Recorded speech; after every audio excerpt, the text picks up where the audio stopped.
NFL Primetime is presented by Miller Lite and approved by the men of the Square Table. Good call.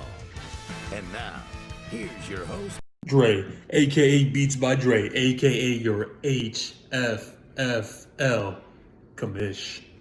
I'd like to welcome everybody to the Week 3 episode of the League Notes. Now, this week didn't feature too many barn burners through our matchups, and thankfully, this week also didn't feature that many injuries. But what it did feature was, guess what, bitch? Coronavirus! Coronavirus! I'm telling you, shit is real. Shit is getting real. Woo! Bitch, I'm scared. so needless to say, this is going to be a pretty telling week on what the NFL is going to do in response to COVID. I think that when we thought about initially what we would do from a league perspective, we came up with an IR spot that would be used for a COVID positive player.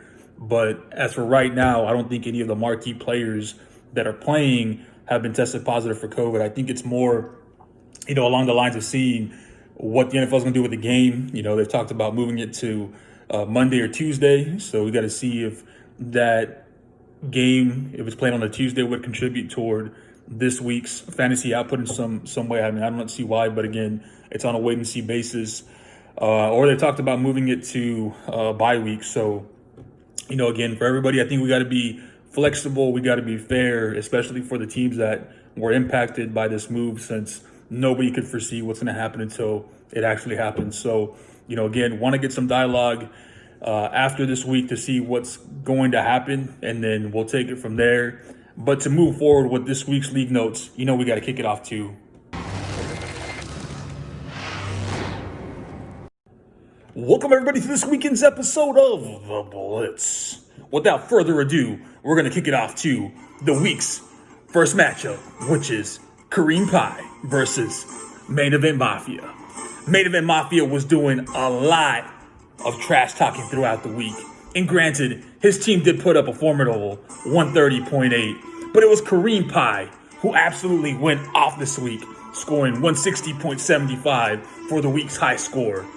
It looks like Russell Wilson is continuously cooking that filet mignon, and Allen Robinson decided to ball out this week, and Mike Davis proved that he was going to be a key contributor for this team.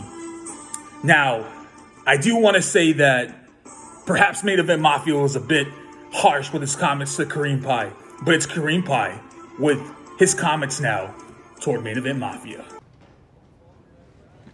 Did that go the way you thought it was going to go? Nope. The next matchup features Champagne Papi versus Sicko Mode.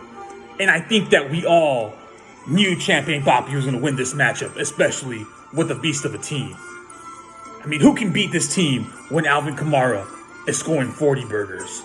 His weak link was Evan Ingram scoring 5.2 points, but he seemed to have solved that by taking advantage of Momo with his most recent trade. Now, as for Sicko Mode, he did put up a reasonable 132.45 points, which is astonishing to me considering that Josh Jacobs, AJ Green, Darius Slayton, Mark Andrews, and Deontay Johnson all scored less than double digits. But again, it was Champagne Papi doing his thing yet again for another week's dub. The next matchup features Beats by Dre versus Christian McCurtain. And as for Beats by Dre, anytime any fantasy football team scores under 100 points, which this team scored 92 points on the dot, you have to say this about their IQ in terms of fantasy football. Paul, you obviously know nothing about football. And as for Christian McCurtain, this is back-to-back weeks scoring 150 points plus, led largely by Keenan Allen and his 19 targets. This team is doing fantastic considering he doesn't have his number one pick and player in Christian McCaffrey. So I would think that this is an adequate celebration and feeling by this owner.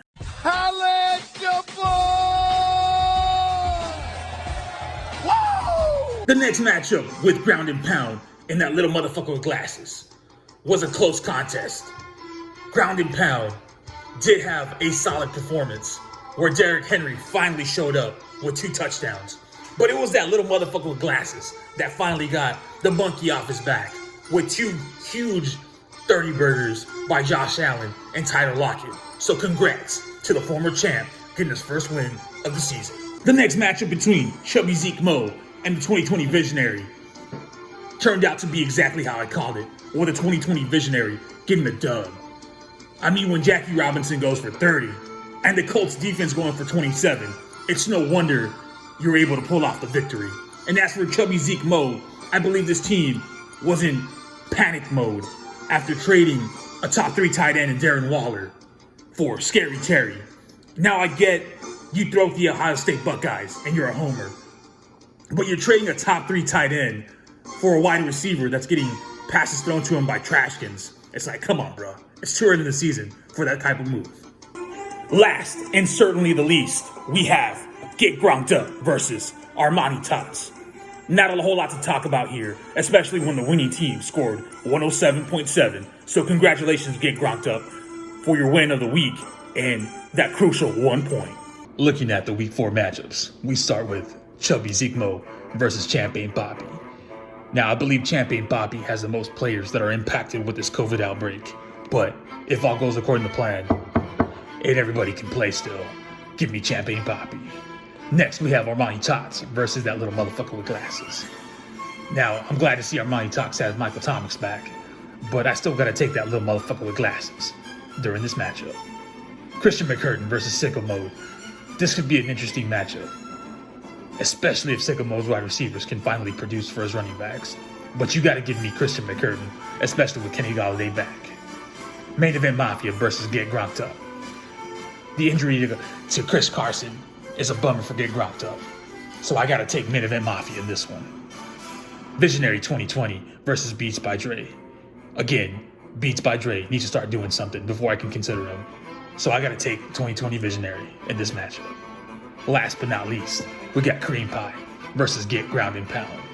Now, I think Cream Pie has a solid squad going into this matchup, but I do believe that Ground and Pound has some good matchups coming up for some of his players. Well, if Derrick Henry plays, should I say. And if that happens, give me Ground and Pound in this matchup. Now, reviewing our leaderboard. I hope you like what this system does. That little motherfucker with glasses is currently sitting in second place, even though he has a 1-2 record. And it looks like the 2020 Visionary is making up ground with some of the moves that he's done with the way his team's playing. Armani Tots and Beats by Dre wrap up the bottom of the leaderboard. Thank you, everybody, for tuning in to this week's League Notes. And as you guys know, we're going to end this segment with our motto. The first thing I ever learned in sports is if you're not cheating, you're not trying, and it's only cheating if you get caught. Now I'm done. Now I'm done.